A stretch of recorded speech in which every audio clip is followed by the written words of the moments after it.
안녕하세요. 오늘은 우리 목회자의 전인적 건강이라는 내용으로 말씀을 나누도록 하겠습니다. 우리 한번 잠깐 기도하고 시작하겠습니다.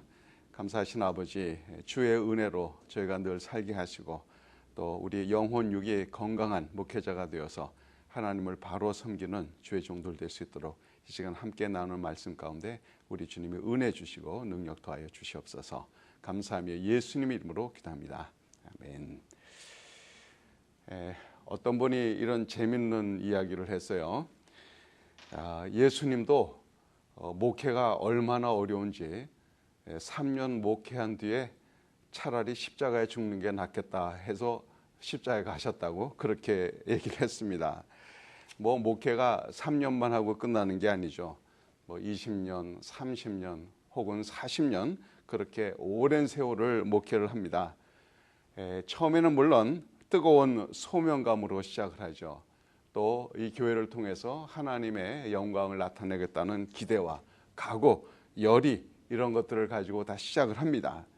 그러나 목회 생활을 오래 하다 보면 쳇바퀴 도는 것 같은 그런 목회 생활, 그리고 별로 열매도 없어 보이는 그런 환경 가운데서 점점점 의기소침해지기가 쉽습니다. 특히 요즘들 항상 이 정보가 너무 차고 넘쳐서 다른 교회는 어떻더라, 예산이 얼마더라 이런 것들이 서로 오갑니다. 그러다 보면 우리 예배당의 크기와 교인의 수, 예산 이런 숫자적인 것에 매이게 되고 그런 거 연연하면서 서로 비교하고 거기서 실망하고 하는 이런 일들이 많습니다. 사실 숫자적인 면으로 따지자면 90% 이상의 목회자가 실패했다 이렇게 말할 수밖에 없어요. 왜냐하면 교회의 90% 이상이 100명 미만의 교인을 갖고 있습니다. 우리 이민교회는 20-30명 교인이 돼도 좋겠다 생각하는 목회자도 수두룩합니다. 우리 최근에 한국에서 오신 목사님하고 한번 대화를 나눴는데요. 그분은 이제 한국 분당 쪽, 분당이 속해 있는 그 노회에 계셨던 분입니다. 다 저희 통합 측이죠. 그런데 얘기하기를 분당이면 정말 잘 사는 지역인데도 불구하고 거기 있는 교회가 그 노회 소속 70%가 미자립이랍니다. 참 굉장히 샤킹한 그런 통계인데요. 우리가 목회를 하면서 바라고 기대했던 것이 잘 이루어지지 않으면 좌절감에 사로잡히게 되고 그게 스트레스가 됩니다. 그러다 보면 사명감이 저하되기도 하고 자존감이 문제가 생기고 또 정서적인 문제가 생김으로 인해서 교인들과의 관계가 점점 어려워지고 또 그 교회에서 받는 스트레스가 결국 자기 가정에도 영향을 미쳐서 부부간에 또 자식과 부모 사이의 관계가 순조롭지 못한 그런 경우도 얼마든지 봅니다. 또 그뿐입니까? 이런 그 마음에 또 영적으로 이렇게 자꾸 스트레스를 받고 좌절감이 쌓이다 보면 육신적인 건강도 악화가 될 수가 있어요. 그래서 이런 목회가 전인적인 건강에 빨간불이 들어오도록 만드는 경우도 얼마든지 있습니다. 자, 그래서 잘못하면 목회는 전인적인 건강에 위협이 됩니다. 이것을 저희가 잘 이해해야 되겠죠. 자, 왜 전인적 건강에 위협이 되느냐? 먼저 이 목회자는 외롭습니다. 목회자는 외롭다. 아마 우리 목회기는 처음 시작하면서 제가 이런 말씀 나눈 것 같아요. 어떤 분이 목회를 이제 정의하기를 목회란 100% 희망과 100% 절망 사이의 외로운 줄타기다. 이렇게 정의하신 분이 있습니다. 물론 하나님을 바라보면 그 약속을 바라보면 희망이죠. 100% 희망입니다. 그러나 교회의 현재, 교인들의 지금 주어진 그 모습을 바라보면 정말 절망스러운 일이 얼마나 많은지 몰라요. 왜 절망이냐? 교인들은 말씀은 들어도 순종하려고 하지 않는다는 거예요. 말씀을 듣고 순종하려고 하는 분이 과연 얼마나 있는가? 그죠? 듣기 좋은 말, 내가 이해할 수 있는 수준, 그렇게 알아들으면 그것이 다라고 생각하는 사람이 많습니다. 우리 성경에도 행함이 없는 믿음은 죽은 것이라고 했는데 참 우리 설교를 통해서 교육을 통해서 말씀 사역의 핵심이 뭐예요? 다만 지식 전달이 아니잖아요. 말씀을 전해서 우리 교우들로 하여금 그 말씀에 순종을 해야 하는데, 이런 말씀은 듣기는 들어요. 그죠? 꼬박꼬박 매주 듣고, 또 어떤 분들은 성경 공부 주중에 하는 성경 공부에 참여하기도 합니다. 그러나 거기에서 정말 전심으로 하나님의 말씀을 순종하려고 하는 사람은 과연 얼마나 되는가? 자, 이게 그 대부분의 교인들이 주일날 하루 한 번 설교 듣는 것을 신앙생활의 전부라고 생각하기 때문에 이 대중 목회에 한계가 있다. 되게들 절감합니다. 주일날 강단에서 아무리 외쳐도 사람들이 그런가 보다 하고 넘어가니까, 그래서 이제 소그룹을 강조하고 소그룹 제자훈련, 성경 공부 이런 거 열심히들 합니다. 그런데 과연 교회에서 소그룹으로 열심히 가르치면 주의 제자로 살고 하나님 말씀을 순종하냐? 요즘 그 메타처치라는 말이 나오죠. 메가처치와 반해서, 즉 큰 교회라고 해도 그 안에 작은 소그룹들이 활성화돼야 된다, 이렇게 생각하는 거죠. 그래서 이제 그런 대표적인 교회가 아마 미국의 윌로우 크릭 처치 겁니다. 빌 하이벌스 목사님이 담임하시는, 그리고 한동안은 미국에서 제일 컸던 교회죠. 지금은 사이즈로는 조금 밀릴지 모릅니다만, 어쨌든 굉장히 안 믿는 사람들을 예수님께로 인도하려고 전도에 초점을 맞추고 열심히 목회하는 그런 분 아닙니까? 그런데 우리 빌 하이벌스 목사님이 자기 교인들을 3년 동안 조사하고 연구를 했어요. 조사한 내용은 과연 우리 교회가 이 교인들을 예수님의 제자로 만들고 있는가 궁금했던 겁니다. 왜냐하면 그래야 되니까. 그래 3년 동안 연구한 결과 결론이 뭔 줄 아세요? 그분이 얘기했어요. 예수의 제자로 만드는 데는 실패했다. 자, 누구보다도 신실하게 목회를 열심히 하고 또 리더십이라든지 능력이 대단한 분 아닙니까? 그렇게 소그룹을 통해서 열심히 말씀을 가르치고 활성화하려고 했지만 결국 제자로 만드는 데는 실패했다고 말합니다. 참 어떻게 보면 그게 사실 저는 존경스럽습니다. 우리 한국의 대형교회 목사님 같으면 자기 목회에 부족한 점에 대해서 그렇게 솔직히 얘기 잘 못할 것 같아요. 그런데 빌 하이벌스 목사님은 솔직히 내놓고 우리가 열심히 했었지만 우리 교인들을 예수님의 제자로 만드는 실패했다, 이렇게 고백을 했습니다.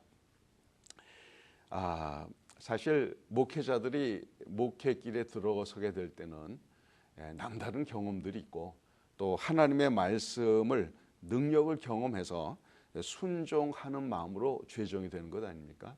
내가 아무리 힘들고 어려워도 하나님을 섬기고 참 주의 일을 하겠다라고.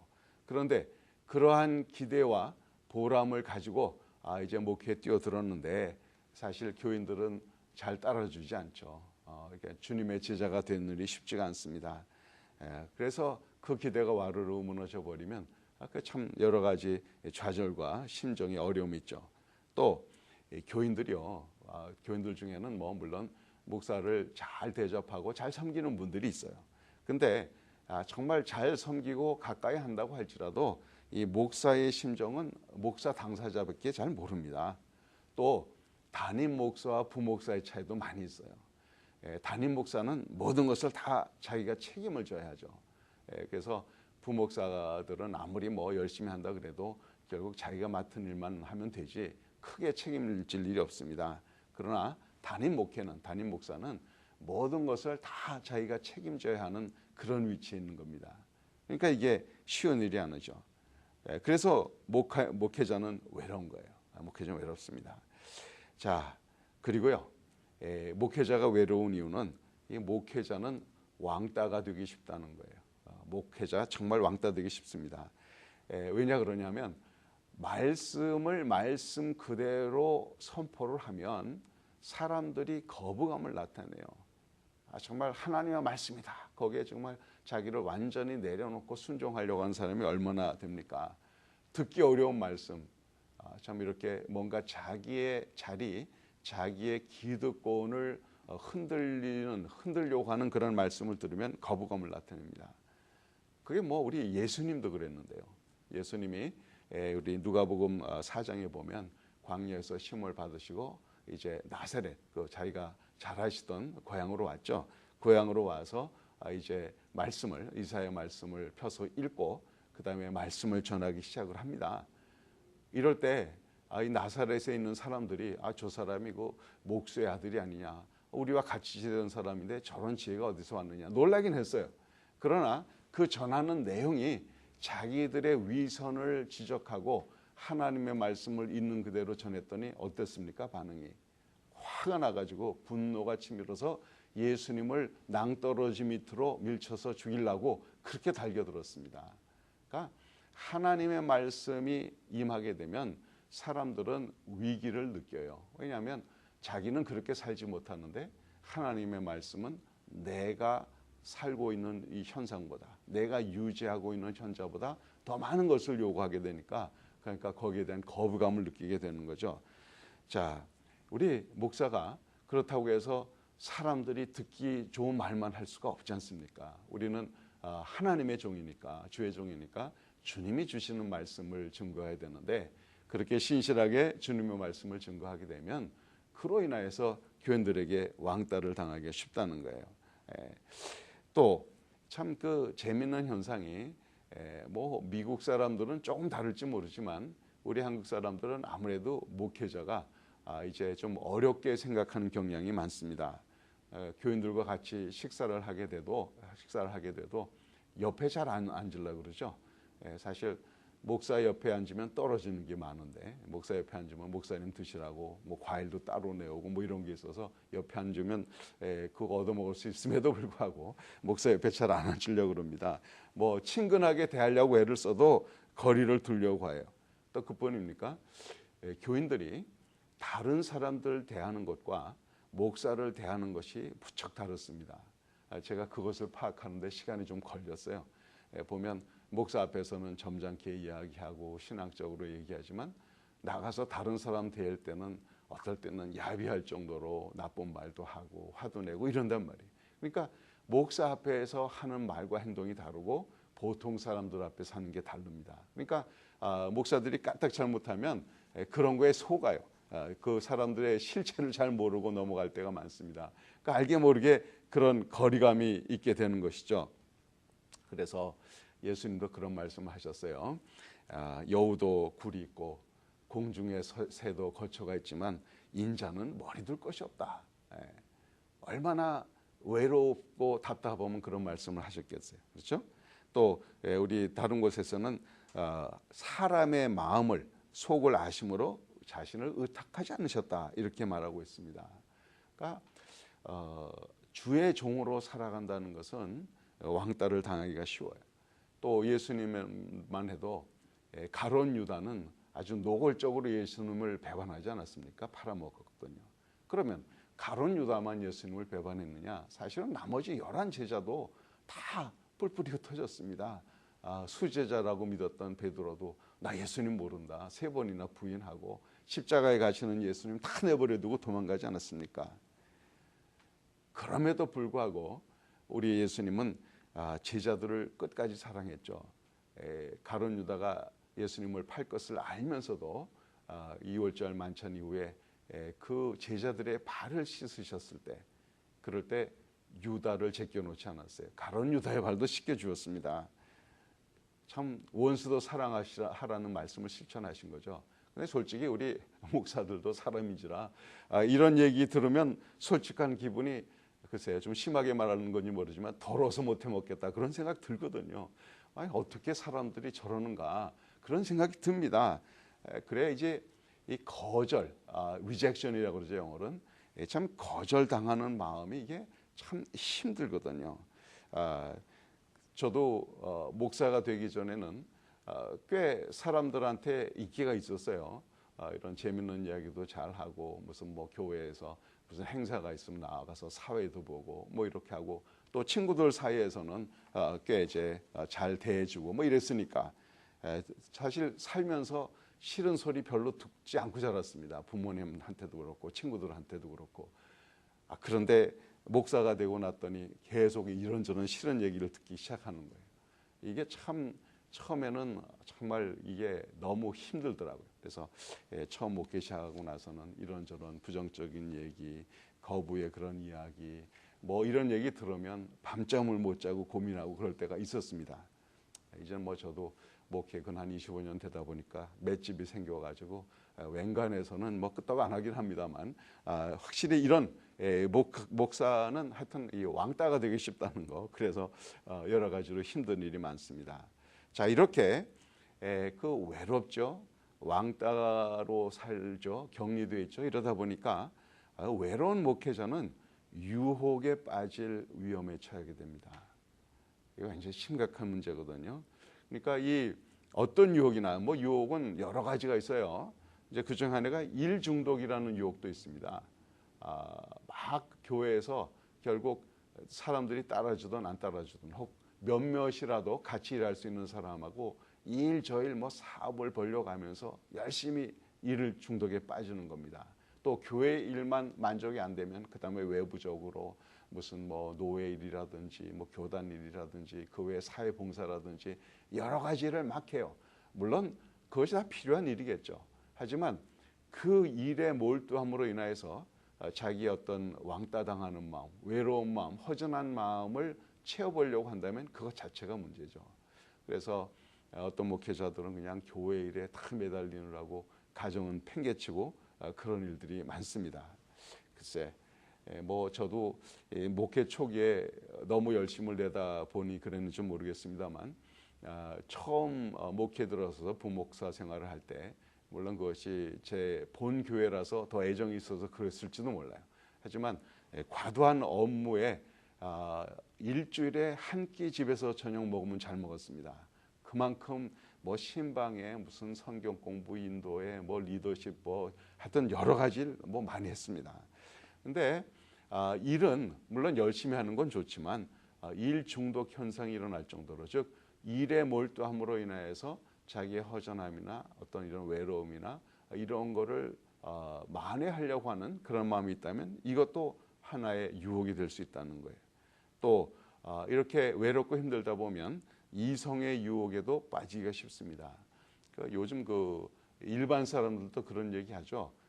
그 워크 스파우스라는 게 있다 그러잖아요. 오피스 스파우스. 그래서 자기가 이제 많은 시간을 자기 일에서 직업 외에 있기 때문에 같이 일하는 동료들, 이성 동료하고 그냥 동료 이상으로 친해지는 거예요. 감정적으로 친해지고 그러다 보면 문제가 생길 수 있죠.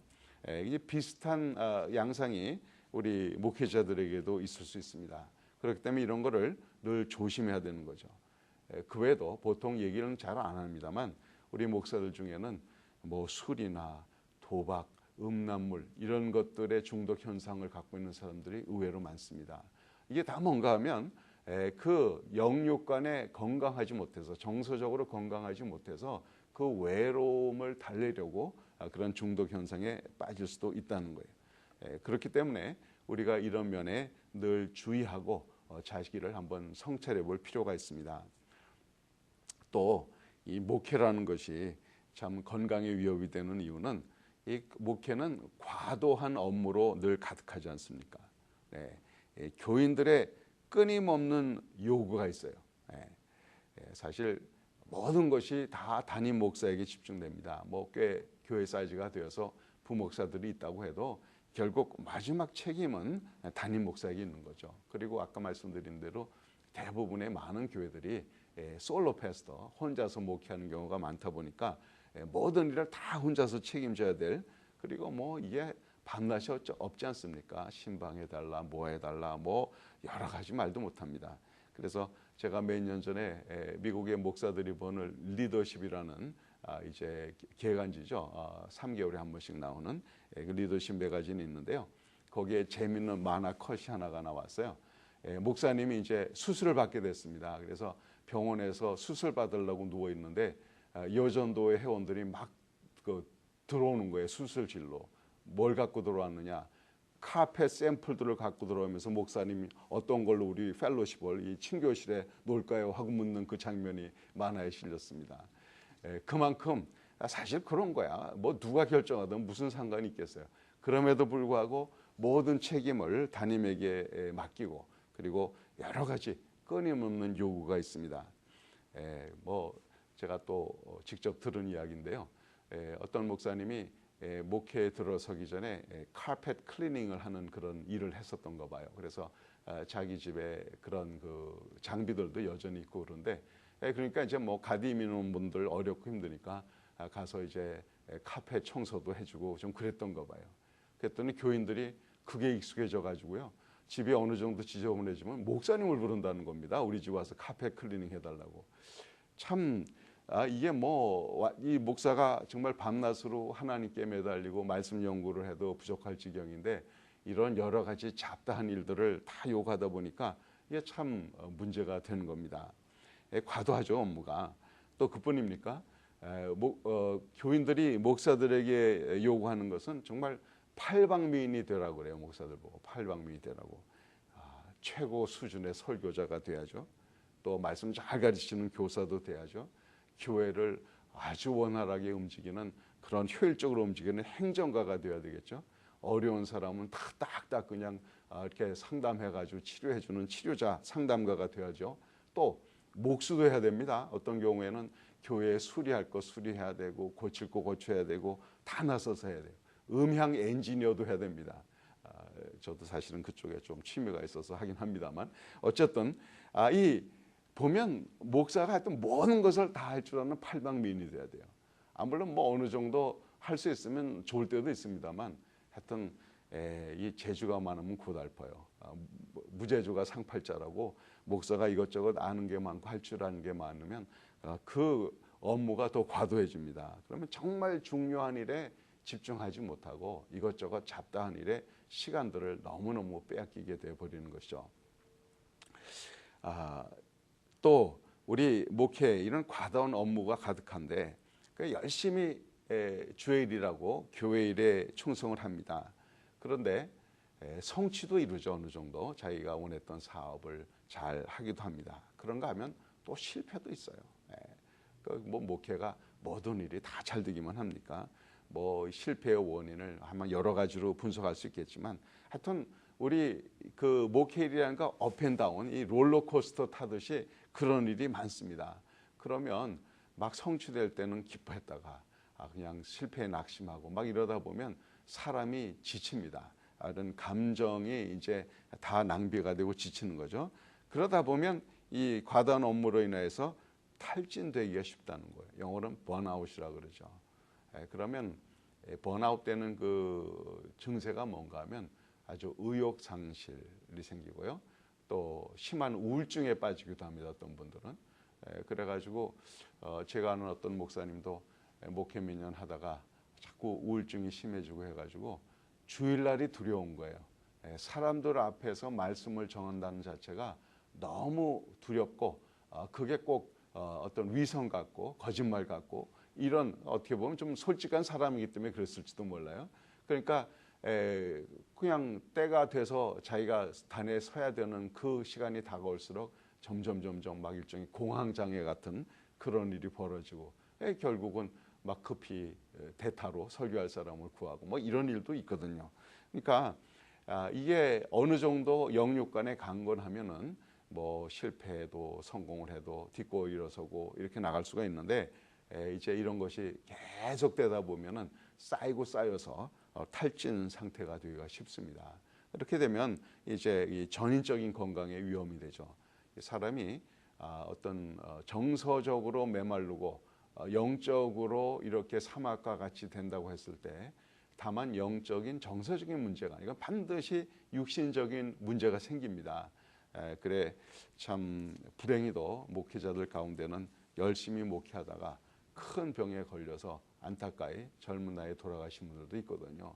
이런 게 결국 따지고 올라가 보면 다 이제 그런 목회로 인한 이런 건강의 위협을 받아 이렇게 된 것이라 할 수가 있습니다.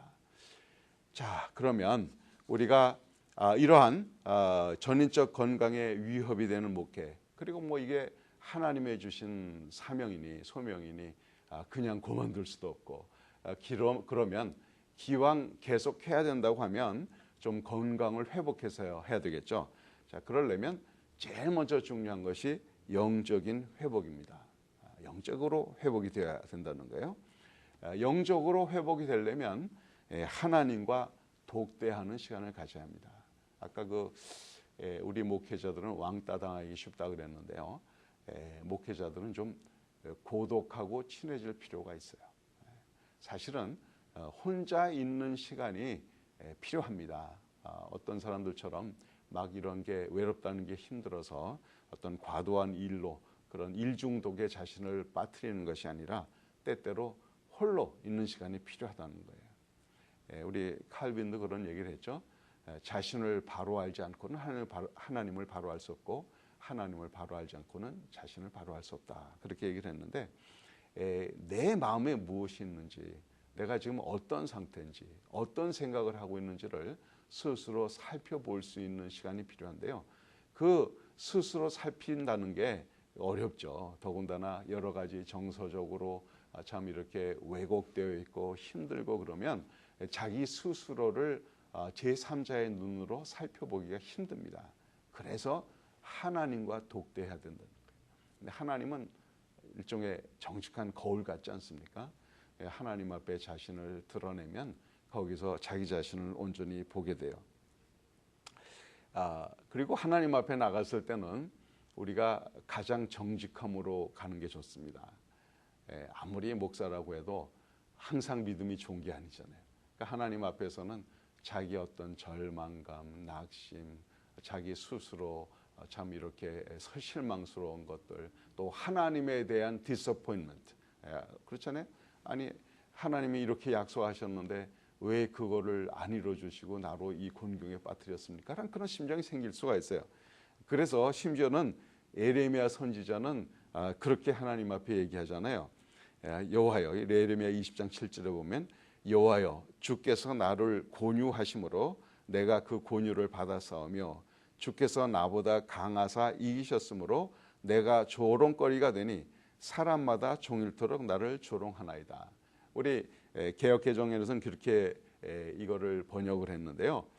주께서 나를 권유하심으로 어때요? 느낌이 옵니까? 잘 안 오잖아요.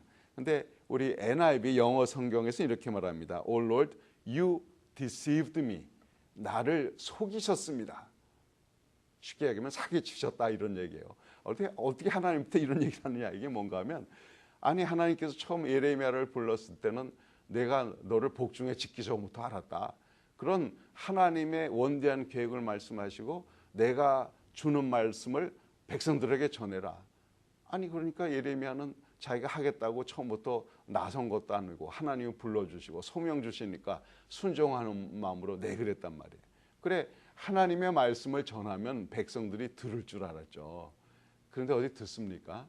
예레미야 말은 귓등으로도 안 듣고 그냥 막 핍박하고 막 하여튼 얼마나 어려운 일이 많은지 모르잖아요. 예레미야 일생 가운데. 그러니까 주께서 맡겨지는 하다 너무 답답하니까 하나님 앞에 얘기하는 거예요. 하나님 나를 속이셨습니다.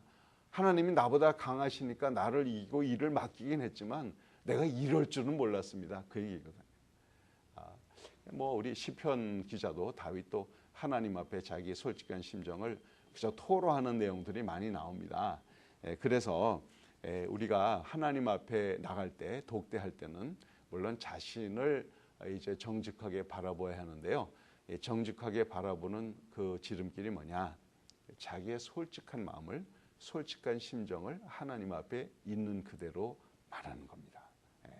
그래야 돼요. 그래야 이제 치료가 일어납니다. 이렇게 하나님 앞에 괜히 폼 잡고 그냥 자기가 잘하는 것처럼 아니 내가 하나님 앞에 말하지 않으면 우리 마음을 하나님 모르십니까? 중심을 다 아시니까. 그래서 가장 정직한 것이 하나님 앞에서 가장 회복할 수 있는 좋은 길입니다. 그래서 하나님과 독대하는 시간을 가지라는 거예요. 물론 이제 너무 이제 그 목회로 인하여서 상처를 많이 받고 힘들면은 하나님과 독대한다는 것 자체가 참 하고 싶지 않을 때가 있는 건 사실이에요. 그러나 결국 우리 처음 소명이 하나님께로 왔고 또 우리 속에 착한 일을 시작하시니가 그리스도 날까지는 이루신다고 약속하셨기 때문에 우리가 회복하고 새 힘을 얻는 것도 하나님 외에 다른 길이 없지 않습니까? 그러니까 있는 그대로 상처받은 대로 낙심된 채로 절망한 채로 혹은 막 이렇게 정말 탈진된 상태로 주님 앞에 나가야 하는 겁니다. 자, 이렇게 하나님 앞에 나가면 그 다음에 어떤 일이 벌어지는가 하면 하나님의 말씀을 새롭게 받게 되는 은혜가 있습니다. 우리가 말씀을 다 안다고 생각해요. 뭐 인간이 이제 목회를 하고 또 설교를 쭉 하고 또 나름대로 성경을 연구하는 그런 과정이 인간이 있으면 나름대로 뭐 웬만큼 파악을 하고 있죠. 하나님의 말씀을. 그렇지만 하나님의 말씀이 날마다 새로워야 되잖아요. 그래서 새 힘을 얻지 않습니까? 그러니까 하나님 앞에 나가서 위로부터 내리시는 새로운 말씀을, 물론 기록된 말씀이죠. 그러나 새로운 각도로 오늘날 나에게 이 순간에 있는 나에게 주시는 하나님의 말씀을 아주 프레시하게 새롭게 들을 수 있어야 한다는 거예요. 물론 이게 내가 이를 악물고 덤벼들어서 될 일은 아닙니다. 그러나 하나님 앞에 나가서 독대하고 자기를 정직하게 펼쳐놓고 주님을 기다리면 하나님께서 분명히 말씀하시는 음성이 있어요. 그게 뭐 벼락과 같이 큰 말씀이 아니더라도 정말 폭풍 후에 세미한 음성같이 우리에게 말씀하시는 말씀이 있습니다. 그리고 그런 말씀을 알아듣지 못하는 사람이라면 사실 처음부터 목회길에 안 들어섰어야 돼요. 처음에 목회길에 들어서는 그 소명받는 과정이 바로 그런 과정 아니었습니까? 하나님께서 말씀하시는 것을 알아듣고 그래서 이 어려운 목회길에 들어섰습니다. 그러면 이제 또다시 어떤 여러 가지 목회로 인하여서 내 영적으로 또 심정적으로 좀 육신적으로 피폐해지고 탈진했다고 할지라도 그것을 회복하려면 또다시 주님의 말씀을 새롭게 들어야 하는 거거든요. 그러니까 우리가 하나님 앞에 정직하게 내놓고 영적으로 회복되는데 핵심은 하나님의 말씀을 새롭게 듣는다는 거예요.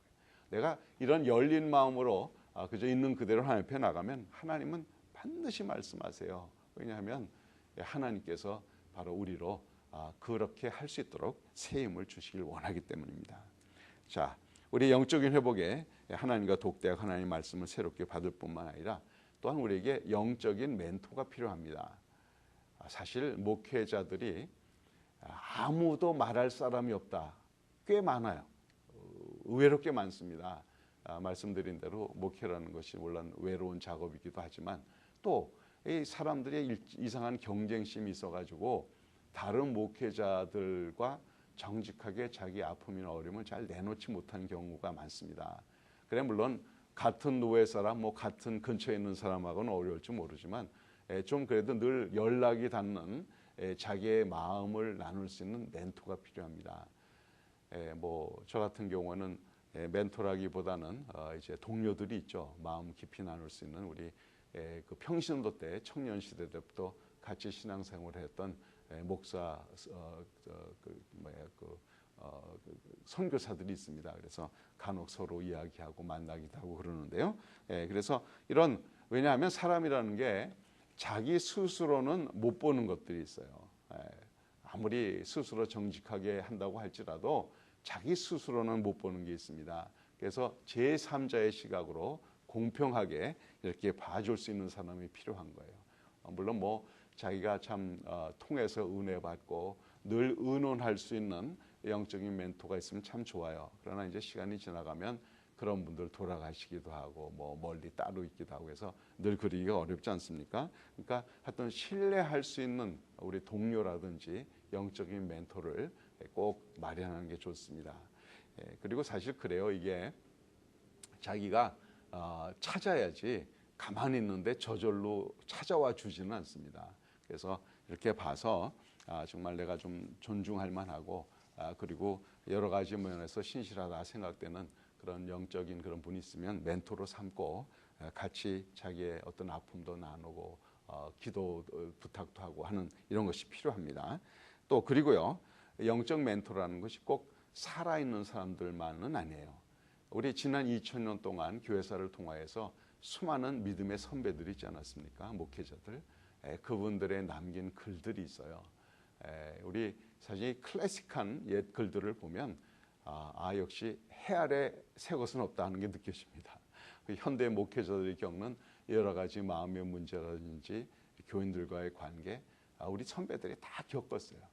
다 겪은 것을 그들이 어떻게 해결해 나갔는지, 어떤 시각으로 보았는지, 이런 것들이 정말 수많은 좋은 글들에 남아 있습니다.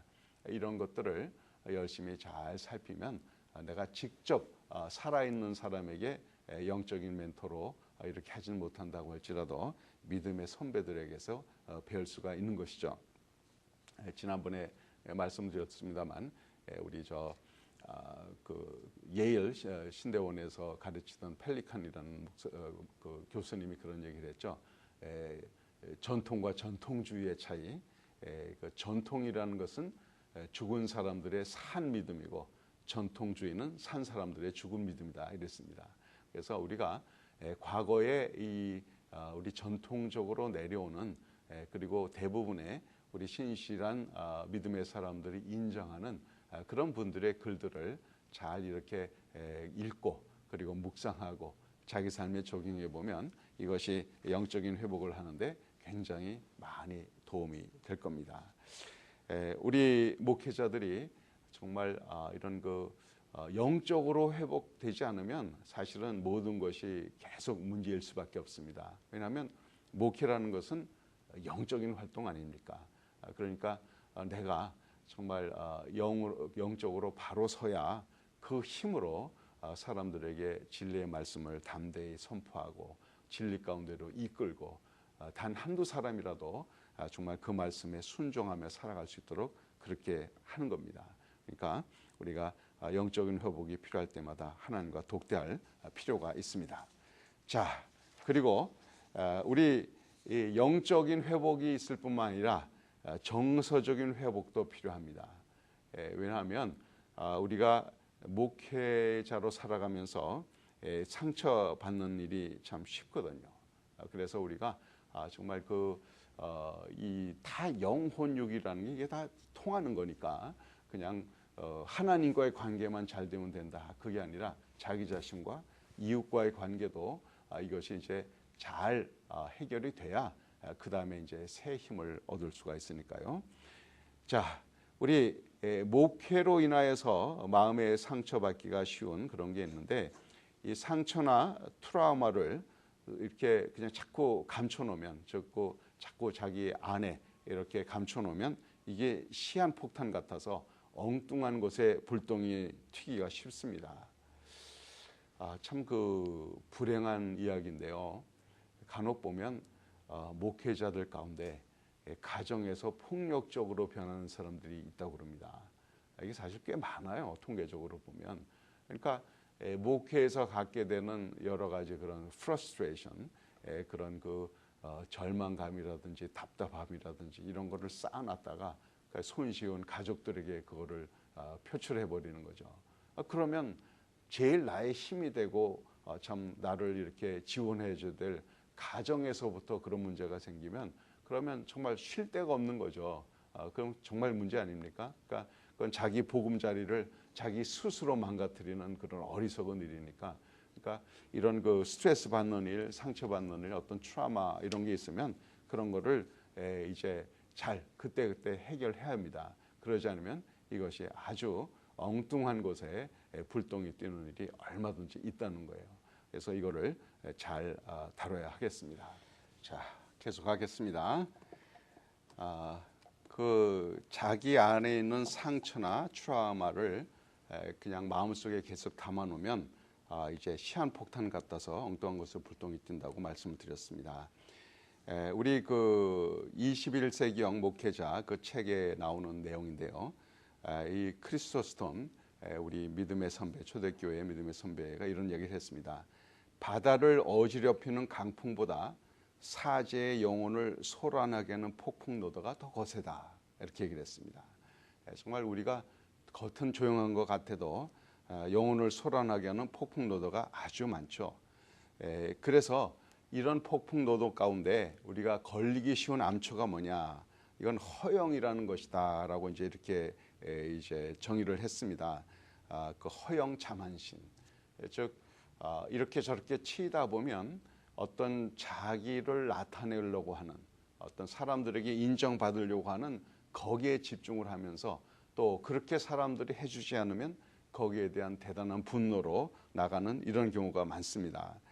그래서 바로 이제 이런 그 마음에 쌓인 상처나 이런 게 얼마나 무섭냐, 그걸 이제 크리스토스는 야수라고 표현을 하면서 이렇게 표현을 합니다. 그것은 경로, 시기, 분쟁, 비방, 거짓, 위선, 음모, 아무 해도 끼치지 않은 사람들에 대한 분노, 동료 사제들에 대한 예 없는 행동으로 쾌감먹기, 동료 사제들의 성공에 대하여 슬퍼하기, 칭찬받는 것을 좋아하기, 명예 갈망, 이것이야말로 참으로 무엇보다 인간 영혼으로 하여금 멸망으로 곤두박질치게 하는 것이다 라고 말했고요.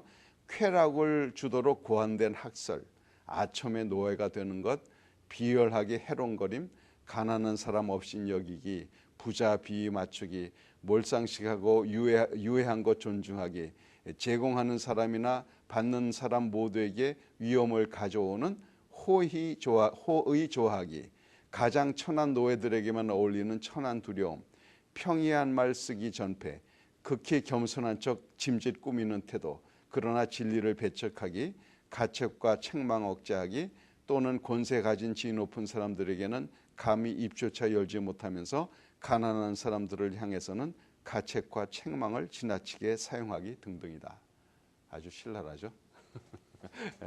참 그리고 이런 내용들에 대해서 우리도 이제 여러 그 목회자들을 늘 보고 서로 대합니다만, 이 크리스토스님이 지적한 것에서 나는 완전히 자유롭다 할 사람이 얼마나 되겠어요. 우리가 많은 이런 그 유혹들이 있는데요. 특별히 이런 겉은 점잖게 포장을 하면서 속에 해결되지 않은 상처나 트라우마, 이런 게 수양폭탄 같이 엉뚱한 대로 불똥이 뛰는 이런 일이 얼마든지 있습니다. 그래서 이런 목회로 인해서 받은 상처를 잘 회복할 필요가 있는 것이죠.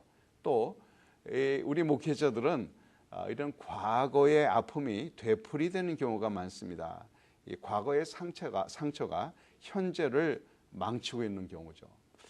보면 어떤 그 대인 관계에 있어서 잘 나가다가 어떤 상황이 되면 아주 걷잡을 수 없는 분노를 내거나 아니면 막 그 상대방에 대한 어떤 증오를 나타내는 그런 경우도 있어요.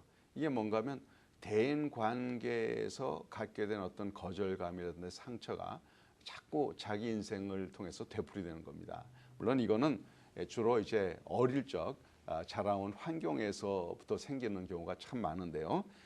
그래서 그 과거의 상실감에 대한 보상 심리로 이제 지도자의 자리, 리더의 자리라고 생각되는 목회자가 됐는데, 그만 과거의 그 모든 아픔들, 어려움을 자기가 잘 극복하지 못하니까 그것이 계속 되풀이돼서 재현이 되는 거예요, 자기 인생에. 그러면 책임지지 않는 자리라면 혼자만 문제면 됩니다. 한두 사람에게만 악영향을 끼치면 되는데, 목회자라는 건 여러 사람과 상대하고 여러 사람에게 영향을 주는 그런 위치가 아닙니까? 그러다 보니까 그냥 이러한 그 해결되지 않은 과거가 되풀이돼서 악영향을 미치는 경우가 참 많습니다. 그래서 이럴 때 우리가 정말 이런 것에서 정서가 회복되는 것이 필요하던 거죠. 이런 의미에서 제가 지난번에도 나눴습니다만, 힐링 코드는 참 굉장히 도움이 많이 됩니다. 자기가 알지 못하는 무의식 세계에 있는 이런 그 상처나 이런 잘못들도 다 치료할 수 있는 하나의 도구가 되니까요. 자, 그리고요, 정서 회복을 위해서 우리가 또 할 일은 양심을 점검할 필요가 있습니다. 양심 점검이라는 것은 일종의 자기 성찰인데, 자기 내면을 한 번씩 점검해 보라는 거예요. 우리 여러분에게 레코멘드된 이제 도서 중에 하나인 인격 성장 어떻게 할 것인가, 이제 여러분들이 쓴 그런 내용들인데요. 거기에 맥시 더넴이라는 분이 나옵니다. 이분은 물론 목회자고요. 그리고 이제 어떤 주석도 쓴 그 학위를 가진 그런 분이에요. 그럼에도 불구하고 그 내용을 읽어보면 이분도 이제 교회에서 이렇게 목회를 하다가 자기의 마음에 들지 않는 사람들에게는 벌컥 화를 내기도 하고 그런 그것을 이제 고백한 내용이 나옵니다. 보면 참 우리 한국 목사님들 같으면 그런 자기의 약점들 잘 드러내지 않을 텐데 영원히 남는 책에다가 자기의 약점들을 이렇게 열거한 것을 보면 그게 이제 어느 정도 극복이 됐기 때문에 그렇겠죠, 당연히. 그러나 하여튼 그분이 이제 한 것이 말씀한 것이 이거예요. 양심을 점검하라 그러면서 스스로에게 몇 가지를 물어보라는 거예요. 그게 하나는 나는 성장하고 있느냐. 지금 인격적으로 그리고 신앙적으로 잘하고 있는가. 사실 이 참 그 예수님을 닮아간다는 일이 하루아침에 되는 일이 아니고 평생이 걸리는 작업이죠. 성령의 열매를 맺는다는 것도 이게 완성이란 없고 늘 추구해야 되는 건데, 그런데 이제 이런 여러 가지 우리 어려움이 계속 거듭되다 보면 이 성장을 멈추고 오히려 퇴보하는 그런 경향이 있습니다. 그러니까 오히려 안에 쓴뿌리들이 점점 문제를 야기시키지 정말 새 사람다운 그런 모습을 갖추지 못할 그럴 때가 있어요. 그래서 날마다 나는 성장하고 있느냐 한번 스스로에게 물어봐야 한다는 거예요. 여러분 그 자전거 타기에 비유한 걸 한번 들어보셨는지 모르겠어요. 자전거는 어떻습니까? 제자리에 있을 수 없죠. 계속 앞으로 나가야 중심이 잡힙니다. 우리 믿음도 그래요. 제자리 걸음이라는 게 있을 수 없다는 거예요. 제자리 걸음이면 쓰러집니다. 그래서 끊임없이 성장을 해야 되는데 내가 영적으로, 인격적으로, 그리고 도덕적으로 대인관계에서 성장하고 있느냐라고 한번 스스로에게 물어보라는 거예요. 여기에 대해서 그러지 못하다 생각되면 내가 지금 문제가 있구나 이거를 발견하고 이런 그 성장을 위해서 무엇을 어떻게 해야 될지를 살펴보라는 그런 내용입니다. 또 자기 양심을 점검할 때 나는 변화를 추구하고 있느냐라고 물어보라는 거예요. 자라갈 뿐만 아니라 어떤 그런 점진적인 성장이 아니라 어떤 트랜스포메이션, 하나님으로부터 오는 좀 획기적인 변화 이런 걸 추구하느냐. 그게 개인적으로 또 교회에서 이런 변화를 추구하느냐 이거예요. 그러니까 우리가 까딱 잘못하면 메인테넌스 모드라고 그러죠. 현상 유지만도 급급한 그런 경우가 많이 있습니다. 물론 뭐 요즘 미국의 통계가 한동안 이제 뭐 처음에는 이런 그 전통적인 교단들, 뭐 장로교라든지 감리교라든지 이런 데만 교인들이 준다 그랬는데 요즘에 와서는 잘 성장하고 있다고 생각하는 남침내 교회도 오히려 교인들이 줄어가고 있다는 통계가 나옵니다. 한국도 그렇잖아요.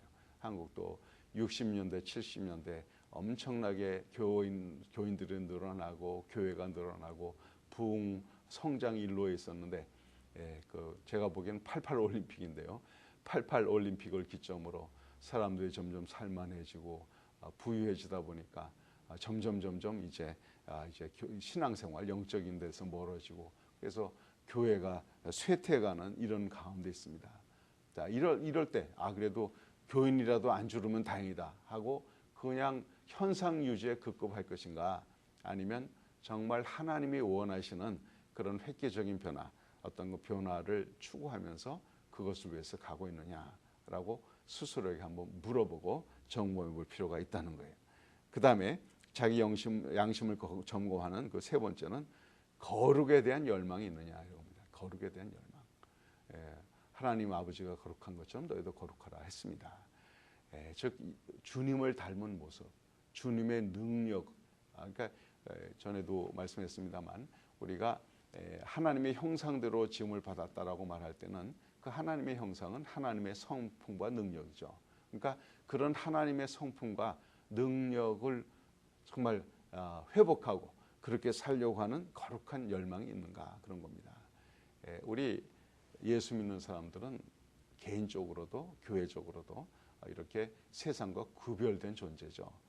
우리 이 불러내었다 이 그 에클레시아 교회라는 그 단어의 그 원어의 뜻이 그것 아닙니까? 세상에서 분리어낸 존재, 하나님의 자녀로 그리스도의 몸의 지체들로 이렇게 연합된 존재입니다. 우리가 세상 사람들이 추구하는 성공, 세상 사람들이 원하는 어떤 그런 성취, 그게 아니지 않습니까? 우리는 정말 하나님의 백성답게 천국 시민으로서 이제 거룩을 열망하는 그런 모습이 있어야 하는데 정직하게 한번 자기에게 들여다보라는 거예요. 양심을 점검하면서 나는 성장하고 있는지, 변화를 추구하고 있는지, 거룩을 열망하고 있는지를 확인해 보라고 우리 맥시 더넴 목사님은 저에게 말하고 있습니다. 자, 이 양심을 점검하면서 부족하다고 생각되는 것을 개발해야 됩니다. 성품을 개발해야 돼요. 성품이 개발될 수 있느냐? 어떤 분은 그렇게 물어볼지도 몰라요. 우리 심리학자들에 의하면 기본적인 성격, 세계관은 4세 전에, 만 4세 전에 다 형성이 된다고는 합니다. 그러니까 사람마다 타고난 성향이라든지 혹은 자기 어릴 때 자라온 환경에 의해서 형성된 어느 정도의 성품이 있을 겁니다.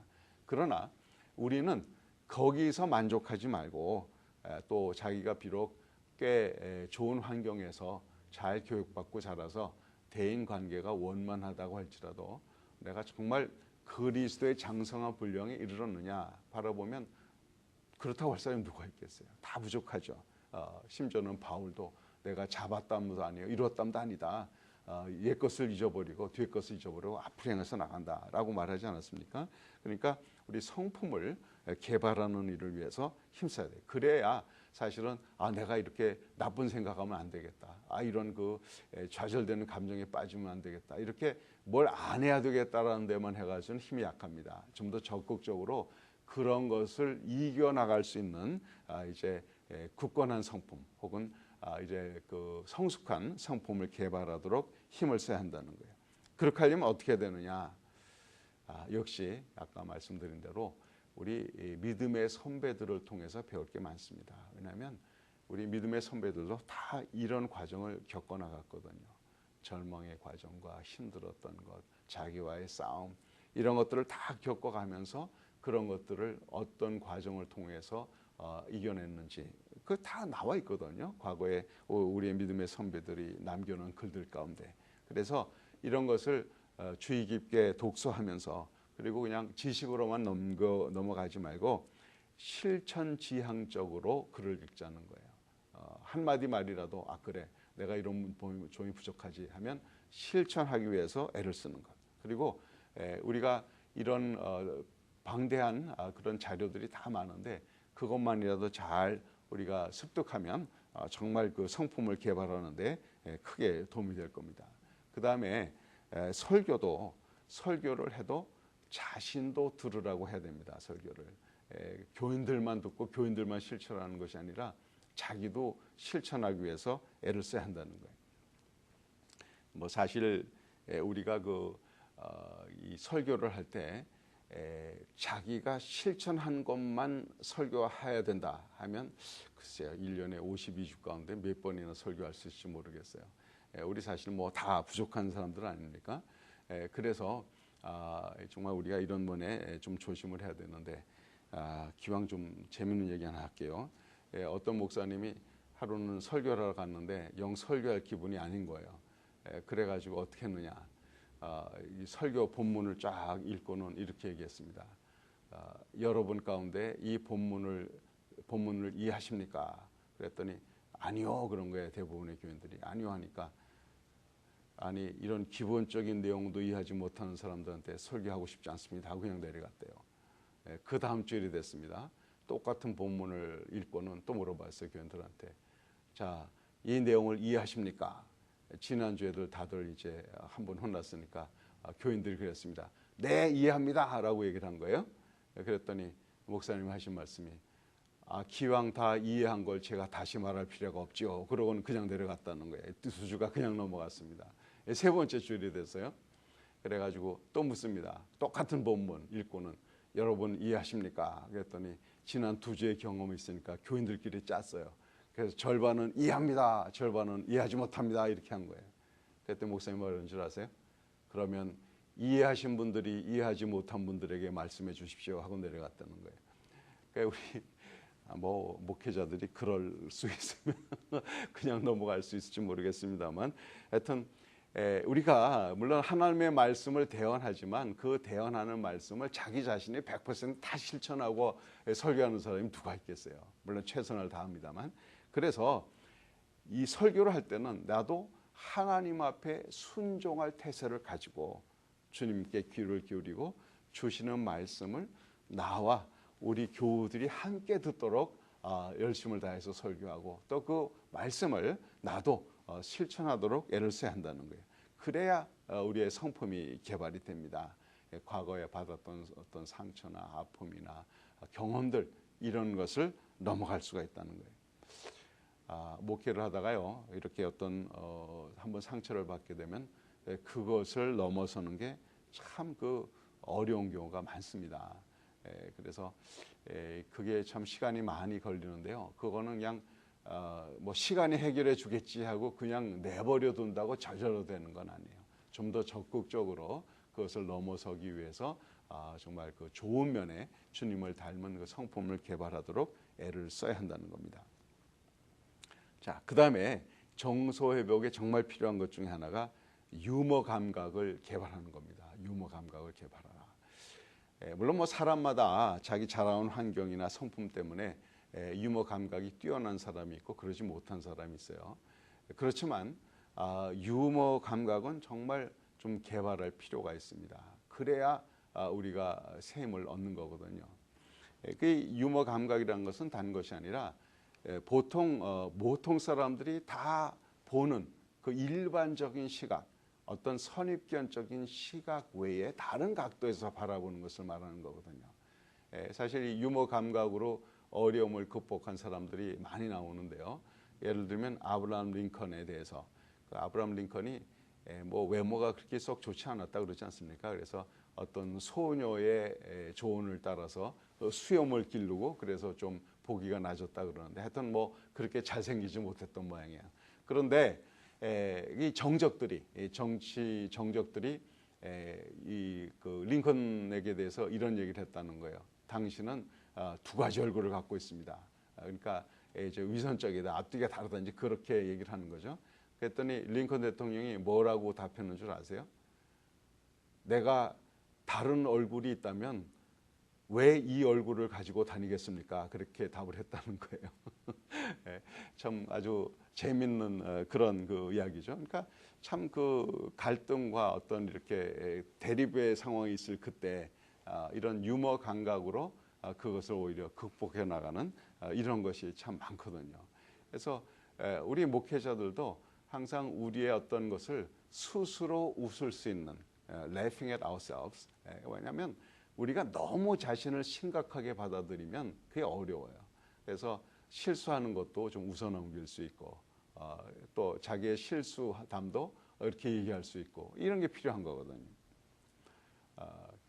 여러분 그 목회자와 목사와 거지의 공통점을 아시나요? 이런 것도 사실은 다른 사람이 얘기하면 안 돼요. 목사들이 자기가 얘기를 해야지. 목사와 거지의 공통점 첫째 뭡니까? 주는 대로 잘 먹는다. 항상 그렇죠. 주는 대로 잘 먹는다. 또 두 번째로 손에 항상 뭔가 들고 다닌다. 거지는 밥 먹는 깡통, 목사는 무슨 가방, 뭐 우리 성경처럼 그런 거죠. 손에 항상 뭘 들고 간다. 세 번째는 오라는 데는 없어도 갈 데는 많다. 그렇죠? 뭐 하여튼 뭐 여기저기 다니고 신방할 때도 많고 그렇습니다. 그리고 세 번째는 출퇴근 시간이 일정치 않다. 뭐 이렇게 그다음에 제일 마지막으로 입만 가지고 먹고 산다. 이렇게 좀 뭔가 이런 그 재밌는 이야기 이런 걸로 목회의 긴장 또 교인들 간의 어떤 갈등 상황 이런 거를 풀 수 있고 스스로 또 해학적으로 볼 수 있는 이런 유머 감각을 자꾸 키워야 이렇게 때때로 힘들고 어려운 목회를 이겨나갈 수 있는 그런 힘이 생기는 거거든요. 그래서 하여튼 가능한 대로 유머 감각을 많이 키우시기 바랍니다. 그 사람이 그 시각만 조금 다르게 하면은 다르게 보이는 것이 참 많은 게 있는데요. 한 번은 이렇답니다. 어떤 분이 이제 일을 끝나고 집으로 이제 운전을 하고 가는데 급히 아내한테서 전화가 온 거예요. 여보, 지금 TV에 막 나오는데 어떤 미친 놈이 당신이 가는 그 길에 프리웨이를 거꾸로 들어갔대요. 조심하세요. 그렇게 전화를 한 거예요. 근데 이 사람이 아내한테 하는 얘기가 이 미친 놈들이 한둘이 아닌데 그랬다는 것 아닙니까? 이해하시죠? 무슨 얘기인지. 그러니까 사람은 자기의 시각으로 모든 것을 보게 돼 있거든요. 그래서 까딱 잘못하면 어떤 부정적인 시각, 어떤 그 기존 어떤 그런 선입견 이런 거에 그냥 딱 매이면은 다른 거를 보지 못해요. 한 발 뒤로 물러서서 다른 각도에서 볼 수 있는 그런 눈을 자꾸 개발하면 일종의 유머 감각이거든요. 그러면 정말 힘들고 어려울 때 스스로 웃고 이렇게 넘길 수 있는 그런 힘이 생기죠.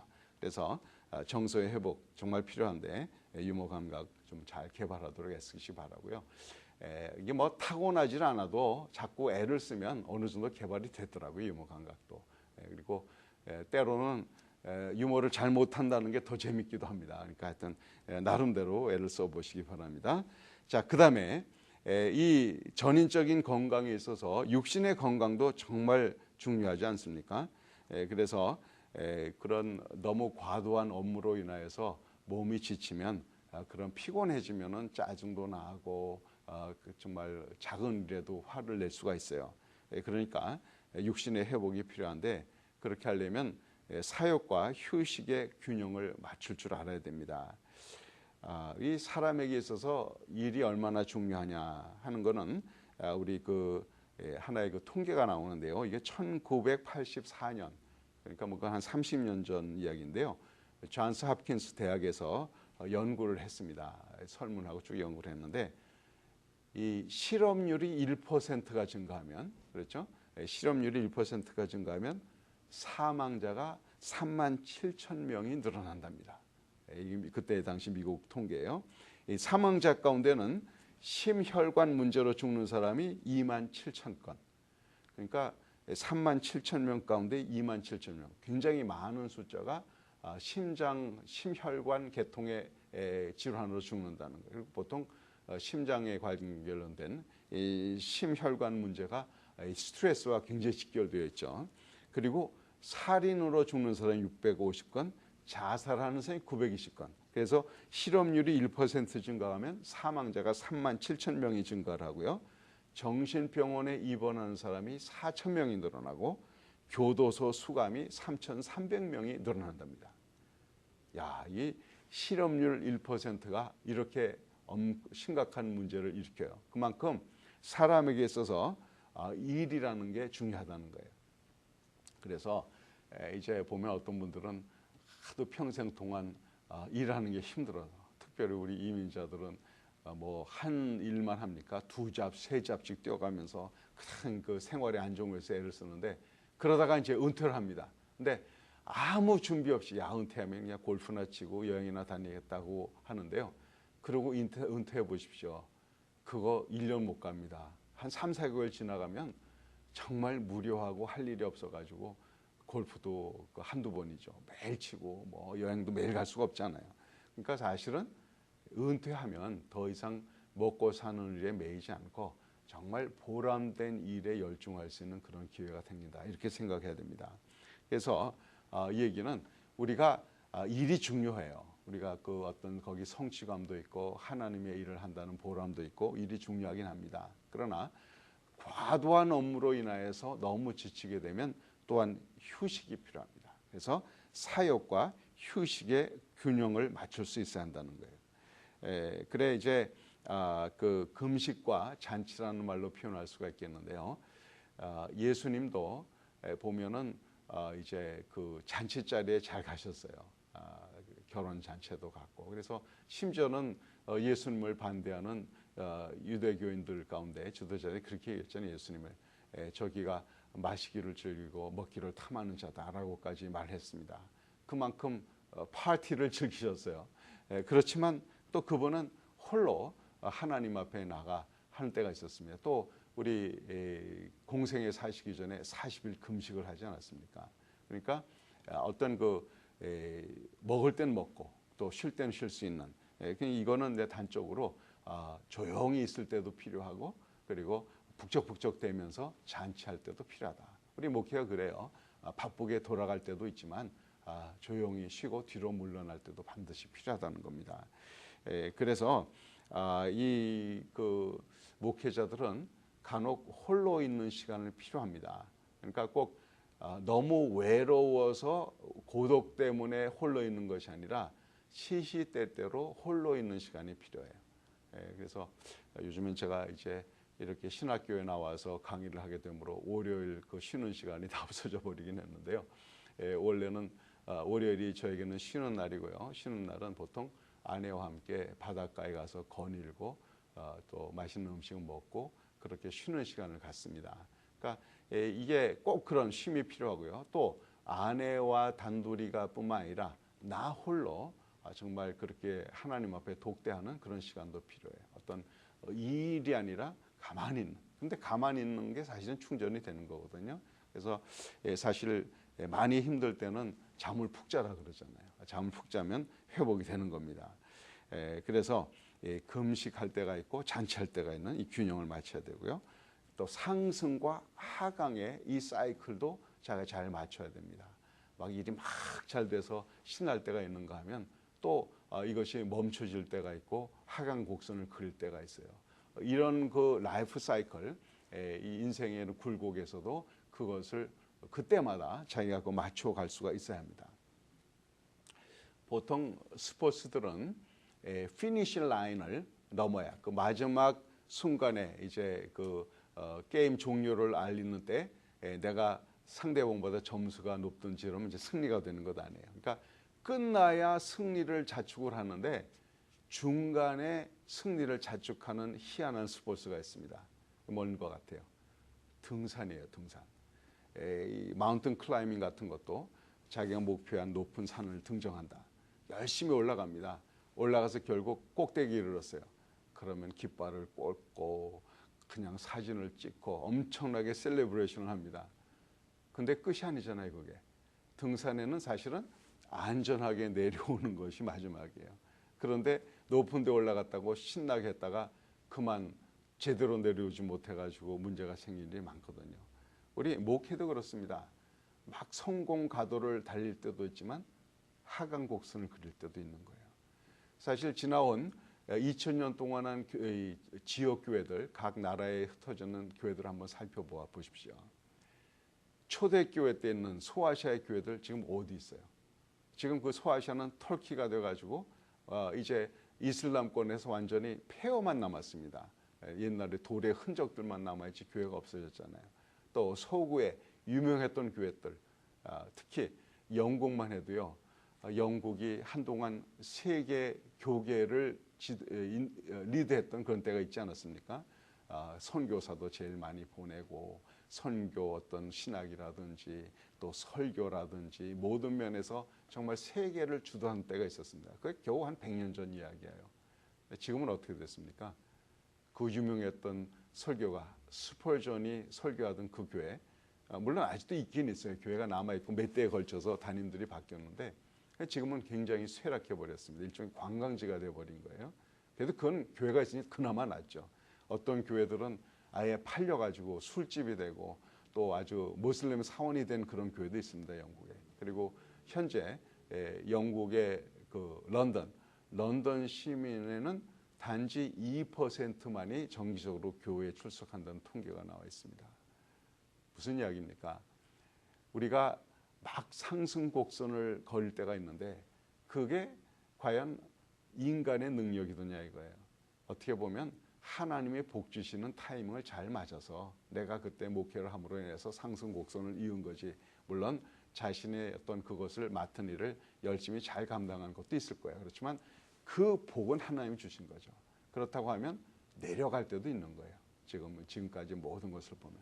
그러니까 이런 상승과 하강에 대해서 늘 자기 마음을 잘 다스려야지 성공한다고 신나게 그냥 셀레브레이트하고 자신감에 넘치고 그냥 그것이 다 자기 실력인 줄 알고 이러다가 그냥 곤두박질하는 경우도 얼마든지 있거든요. 그러니까 내가 잘 돼도 하나님의 은혜 또 이렇게 좀 하강이 된다고 해도 그것도 하나님이 하시는 일이다. 주시는 일도 하나님, 가져가시는 하나님이다.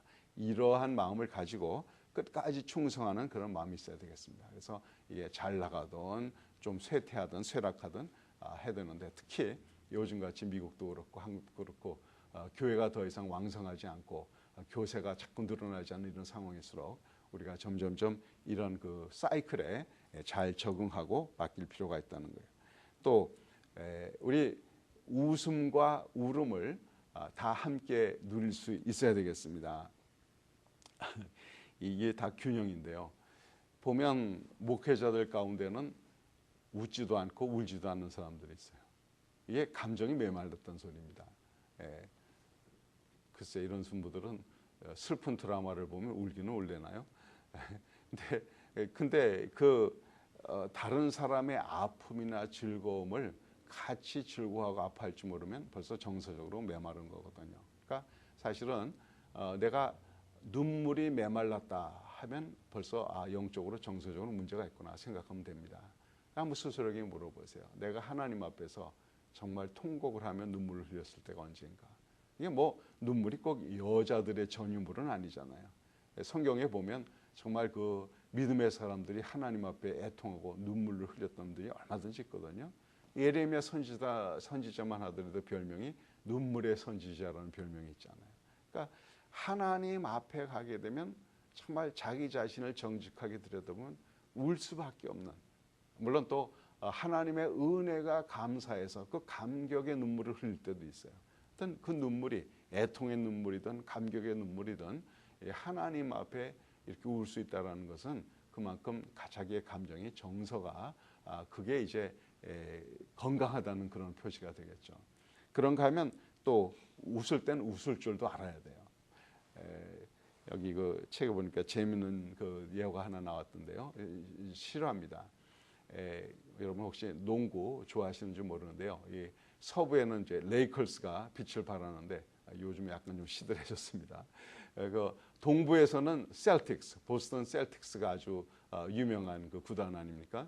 그런데 보스턴 셀틱스가 한참 잘 나갈 때 거기 이제 센터가 빌 러셀이라는 사람이었어요. 키가 막 7피트 2인치가 되는 아주 굉장히 큰 사람인데요. 이 양반이 한참 지금 경기 중입니다. 아주 그냥 열심히 경기를 하는데요. 자기가 들어갈 장면, 아마 쉬었다가 들어갈 장면인가 봐요. 들어갈라 그러다가 웃음이 터진 거예요. 빌 러셀이. 웃다가 그냥 너무 웃음이 심해져가지고 그냥 다리를 붙잡고 주저앉으면서 막 가가대소를 한 겁니다. 그랬더니 코치가 너무 놀라고 하도 이상해가지고 이놈이 뭐 미쳤나 해가지고 이제 물어봤다는 거예요. 너 도대체 왜 그러냐? 지금 이제 들어가서 운동을 해야 될 장면인데 막 웃으면서 하는 얘기가 한번 생각해 보십시오. 이 수천 명이 모인 이 관중 앞에서 빤스만 입은 키 큰 사나이들이 그 공 하나 뺏겠다고 달겨들고 그 공을 조그만 링에다가 넣어놓으면 좋다고 뛰고 그리고 그런데다가 그걸 한다고 돈을 준단 말이에요. 이거 얼마나 웃기는 얘기입니까? 하고 웃었다는 거예요. 여러분 어떻게 생각하세요? 참 이 한 발자국 물러서서 자기를 바라볼 수 있는 이것도 이제 유머 감각인데요. 우리 사실 목회가 그렇잖아요. 상승곡선을 이룰 때도 하나님의 은혜고 내가 실패를 해도 하나님의 교회인데 그걸 내가 있어야만 모든 것이 된다고 생각하는 그런 그 착각, 그렇죠? 내가 없으면 이 교회가 어떻게 유지가 될 건가? 착각이라는 거예요. 또 내가 아무리 잘하거나 혹은 실패가 있다고 할지라도 하나님의 능력은 나보다 더 크다라는 그 생각이 있으면 그러면 얼마든지 편한 마음으로 주님께 맡겨드릴 수가 있겠죠. 그래서 우리가 이 사역과 휴식의 균형을 잘 맞춰야 되는데 정말 잔치도 할 수 있고 조용히 금식할 수 있는 것도 있고 상승과 하강을 다 같이 끌어안고 또 웃음과 눈물 하나님 앞에 철저하게 울고 웃을 수 있는 그런 마음이 되면 그게 이제 정서적으로 건강하다는 겁니다. 요즘 저희 교회에서 이렇게 한 집사님이 막 울고 웃고 하는 일이 있어가지고 저희가 다 은혜를 받는데요. 그게 무슨 얘기인가 하면 이분이 사실은 갑상선 수술을 했습니다. 얼마 전에. 그래 이제 늘 건강한 줄 알았다가 갑상선 수술을 받게 되니까 굉장히 한번 자기를 돌아보는 계기가 됐던가 봐요. 그래가지고 잘 참석하지 않던 우리 금요 집회, 저희는 금요 저녁에 기도회로 모이는데요. 열심히 참석하기를 시작을 했어요. 그렇게 참석한 지 얼마 되질 않아서 금요 집회 때 나눈 말씀이 잠언의 말씀이었는데 그 말씀에 크게 은혜를 받게 됐습니다. 저도 뭐 왜 그런지 몰라요. 하나님이 말씀하시니까 그렇겠죠. 예. 그러면서 잠언에 이런 말씀이 있었나? 이제 처음으로 알게 된 거예요. 그래가지고 집에 가서 그날 밤에 잠언을 전체를 다 읽었답니다. 31장까지. 그러면서 너무 놀란 거예요. 왜냐? 자기가 그렇게 교회를 오래 다녔지만 스스로 성경을 처음부터 끝까지 읽어본 적이 없다는 겁니다. 그런데 보니까 성경에 이런 말씀이 있구나. 그래 말씀에 사로잡기 시작한 거예요. 그 다음부터 신약을 그냥 얼마 지나서 다 읽고 구약을 읽고 하면서 너무너무 은혜를 받기 시작하는 거예요. 그래가지고 혼자 기도하다가 막 울었다가 또 너무 감사해서 웃었다가 그래가지고 부인의 얘기가 너무 재밌죠. 한 번은 아침에 일어나서 일을 가려고 그러는데요. 옆방에서 남편이 막 무슨 소리가 나더래요. 보니까 막 기도하는데 기도하다가 혼자 막 울고 그다음 막 웃고 그러더라는 거예요. 그래가지고 자기가 화장실을 가려면 그 앞을 지나가야 되는데 남편한테 방해가 될까봐 이렇게 그 화장실도 못 가고 기다렸다는 얘기를 해요. 그러면서 하는 얘기가 뭔가 하면 그 전에는 정말 그런 생각이 들 정도였답니다. 이 남편하고 헤어지는 게 차라리 내 영혼에 낫지 않을까. 그 정도로 힘들게 했다는 거예요, 자기를. 그랬는데 남편이 그렇게 은혜 받으면서 그래가지고 우리 금요 집회 하는데 다들 점잖게 찬양을 하는데 혼자 벌떡 일어나서 손 들고 막 찬양을 하는 거예요. 그래서 저는 참 그게 너무도 감사하고 기뻤습니다. 그러니까 이런 전혀 안 그랬던 사람인데 은혜를 받고 보니까 정서가 이제 감정이 하나님의 움직이시는 것에 따라서 반응하는 그런 감정이 된 거예요. 그러니까 막 말씀에 감격해서 참 자기를 돌아보면서 애통하고 또 그 은혜의 말씀에 감격해서 울기도 하고 또 약속의 말씀과 하나님의 은혜가 너무 감사해서 웃기도 하고 할 수 있는 그런 거. 이게 건강한 거죠. 그런 게 필요하다는 겁니다. 자, 그다음에 이제 육신의 회복에 있어서 우리 또 육신을 또 단련해야 됩니다. 왜냐하면 우리 체력은 영역이다 이런 말 있죠. 혹시 들어보셨어요? 체력은 영역이다. 목사가 이 체력이 너무 약해도 일을 제대로 못합니다. 그러니까 사실은 이 육신을 단련할 필요가 있어요.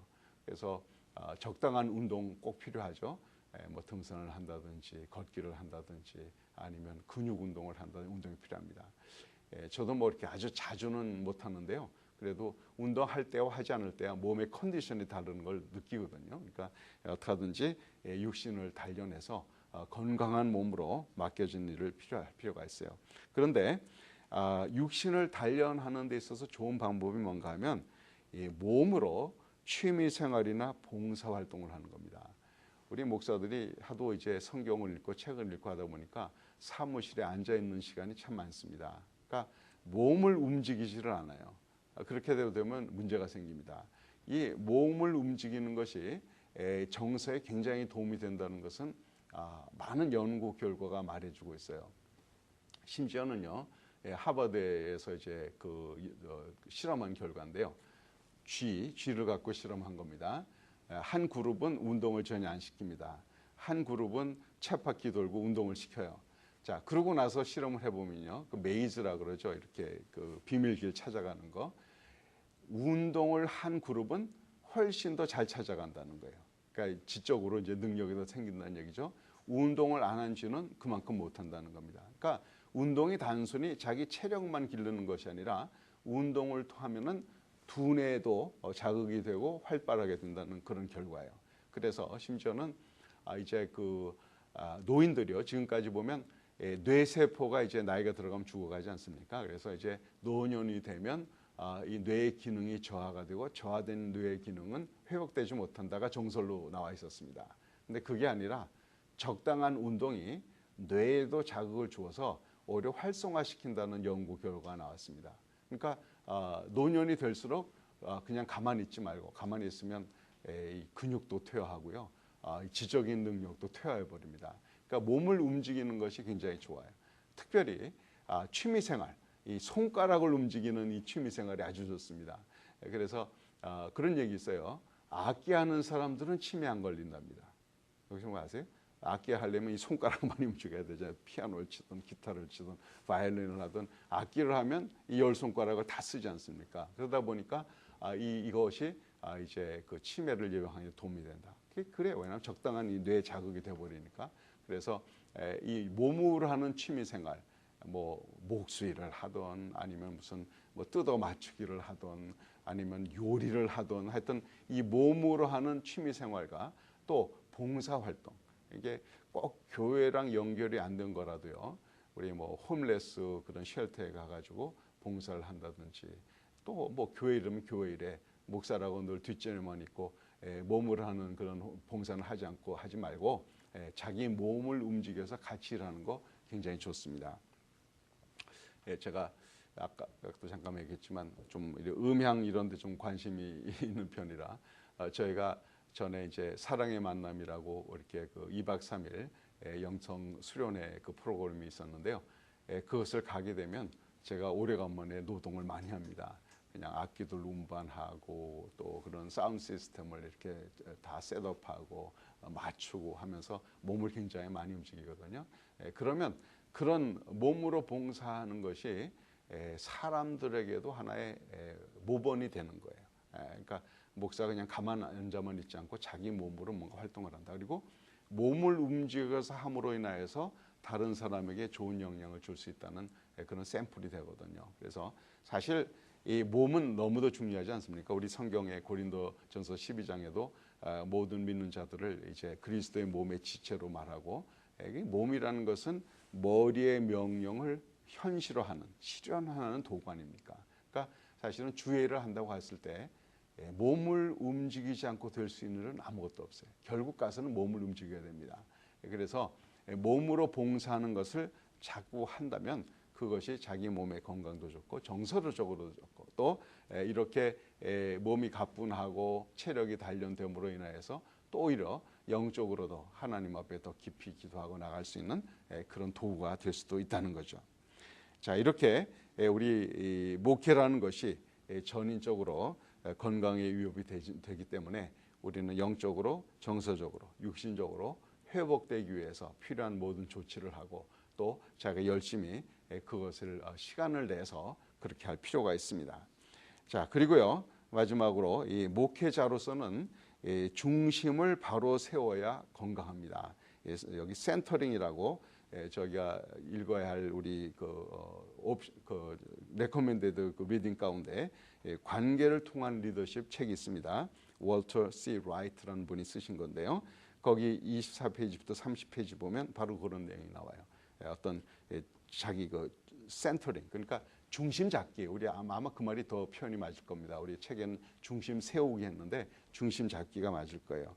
거기에 이제 핵심적인 내용이 뭔가 하면 정체성, 생존, 의미입니다. 즉 나는 누구냐라는 자기의 정체성을 다시 재확인하라는 겁니다.